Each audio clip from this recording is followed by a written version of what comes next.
চীনের পানির মান চলতি বছরের প্রথমার্ধে উন্নত হয়েছে। দেশ জুড়ে পর্যবেক্ষণকৃত পানির অংশগুলোর 89%কে ভালো হিসেবে চিহ্নিত করা হয়েছে, যা গত বছরের তুলনায় 0.2% পয়েন্ট বেশি।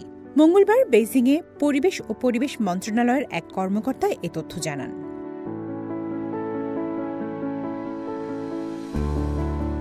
জল, পরিবেশ ও পরিবেশ বিভাগের মহাপরিচালক চিয়াং হুয়া জানান, জানুয়ারি থেকে জুলাই পর্যন্ত সময়ের হিসাব অনুযায়ী পানির মানোন্নয়ন আরও স্পষ্ট, যেখানে গত বছরের তুলনায় 0.4% পয়েন্ট বৃদ্ধি পেয়েছে। তিনি বলেন, এটি দূষণ নিয়ন্ত্রণ এবং পরিবেশ পুনরুদ্ধারে ধারাবাহিক অগ্রগতির প্রতিফলন।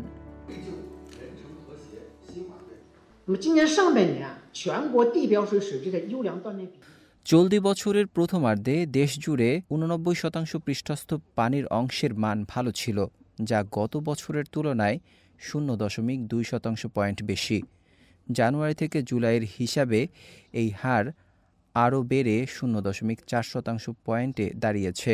এটি স্থিতিশীল উন্নতির ইঙ্গিত দেয়। চীনজুড়ে জেলা স্তরের শহরগুলোতে 90%-এরও বেশি কালো ও দুর্গন্ধযুক্ত পানির উৎস দূর করা হয়েছে।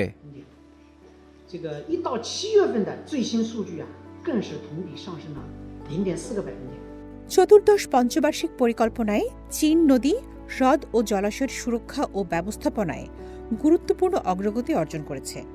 সরকার পানি দূষণ প্রতিরোধ ও নিয়ন্ত্রণে মোট 124.5 বিলিয়ন ইউয়ান বরাদ্দ দিয়েছে, যা 6,000-এরও বেশি গুরুত্বপূর্ণ প্রকল্পকে সহায়তা করছে। দেশের 7টি প্রধান নদী অববাহিকা তথা ইয়াংজি নদী, ইয়েলো রিভার, পার্ল নদী, সোংহুয়া নদী, হাইহ ইত্যাদি মিলিয়ে মোট 5,80,000 কিলোমিটার নদী ও হ্রদের তীরভূমি পর্যবেক্ষণ করা হয়েছে। পয়ঃনিষ্কাশন সংস্কারের কাজের অগ্রগতি ইতোমধ্যে 90% অতিক্রম করেছে বলে জানিয়েছে মন্ত্রণালয়। সরকারের এমন প্রচেষ্টার ফলে 2021 থেকে 2024 সালের মধ্যে ইয়াংজি নদী অববাহিকায় মোট 344 প্রজাতির দেশীয় মাছের বিচরণ দেখা গেছে, যা 2017 থেকে 2020 সালের তুলনায় 36টি বেশি। এদিকে দক্ষিণের কুয়াংতং, হংকং, ম্যাকাও, গ্রেটার বে এরিয়ার সামুদ্রিক পরিবেশ 2024 সালে বেশ উন্নত হয়েছে। সম্প্রতি প্রকাশিত প্রতিবেদনে এ তথ্য জানিয়েছে চীনের প্রাকৃতিক সম্পদ মন্ত্রণালয়ের সাউথ চায়না সি ব্যুরো এবং অন্যান্য সরকারি সংস্থা। প্রতিবেদনটিতে গ্রেটার বে এরিয়ার সামুদ্রিক পরিবেশ রক্ষায় গৃহীত যৌথ উদ্যোগগুলোর ধাপে ধাপে সাফল্য তুলে ধরা হয়েছে। এতে বলা হয়, উপসাগরের প্রবাল প্রাচীর ও ম্যানগ্রোভ বনাঞ্চল এখন উৎকৃষ্ট পর্যায়ে রয়েছে।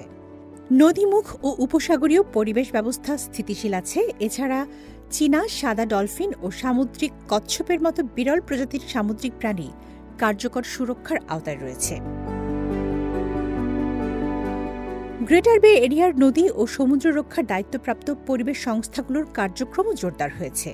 এই উদ্যোগে রয়েছে সামুদ্রিক পরিবেশ জরিপ ও গবেষণা পরিচালনা, ব্যবস্থাপনা নীতিমালা ও নিয়ন্ত্রণ ব্যবস্থা উন্নয়ন এবং পুনরুদ্ধার প্রকল্প এগিয়ে নেওয়া।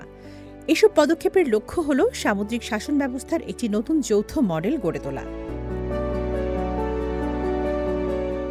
বায়ুদূষণ নিয়ন্ত্রণেও সাম্প্রতিক দশকে অনবদ্য অগ্রগতি দেখিয়েছে চীন, যার প্রশংসা করেছে স্বয়ং জাতিসংঘ। সম্প্রতি জাতিসংঘ পরিবেশ কর্মসূচি চায়না অফিস আয়োজিত এক অনুষ্ঠানে বক্তব্য রাখেন জাতিসংঘের চীনে আবাসিক সমন্বয়ক সিদ্ধার্থ চট্টোপাধ্যায়। তিনি বলেন, একসময় বিশ্বের দূষিত শহরগুলোর একটি ছিল বেইজিং, এখন সেটি পরিচ্ছন্ন। বাতাসের গুণমানে বিশ্বে রীতিমতো আদর্শে পরিণত হয়েছে।